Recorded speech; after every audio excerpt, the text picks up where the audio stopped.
Ensemble, défendons et renforçons notre bien commun. La France gouvernée comme une entreprise et par ordonnance. Où est la démocratie? Les premières orientations et annonces du gouvernement se succèdent à une cadence infernale et sont porteuses de lourds reculs pour l'ensemble du monde du travail. Le haut niveau de l'abstention, des votes blancs et nuls, l'importance des votes recueillis au premier tour par les candidats portant un projet alternatif lors des élections présidentielles et législatives soulignent que ceux qui nous gouvernent n'ont pas un blanc-seing pour appliquer leur programme. C'est pourtant de manière autoritaire, par ordonnance et sans discussion réelle avec les organisations syndicales, que les pouvoirs publics entendent porter des attaques sans précédent contre le droit du travail. Ils partent considérablement, exemple, durée de renouvellement des CDD, contrats de chantier, etc. Cette mesure n'aura qu'un effet, l'amplification du dumping social.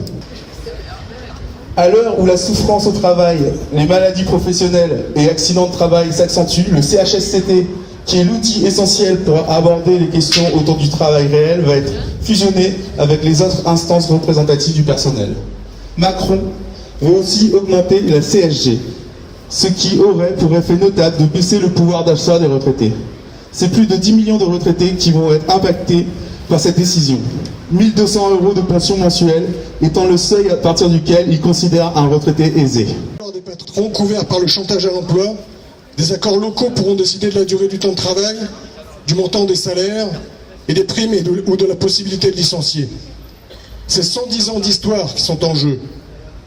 Notre pays a séparé le ministère de l'économie d'un côté et le ministère du travail de l'autre, en 1906. Ce fut un grand progrès historique, car il s'agissait de dire que le droit du travail devait échapper aux exigences sans cesse plus avides de l'économie capitaliste. Aujourd'hui, c'est bien pire. Ce ne sont plus les coups de grisou qui tuent, mais les AVC, les arrêts cardiaques. Ils font 250 000 morts par an.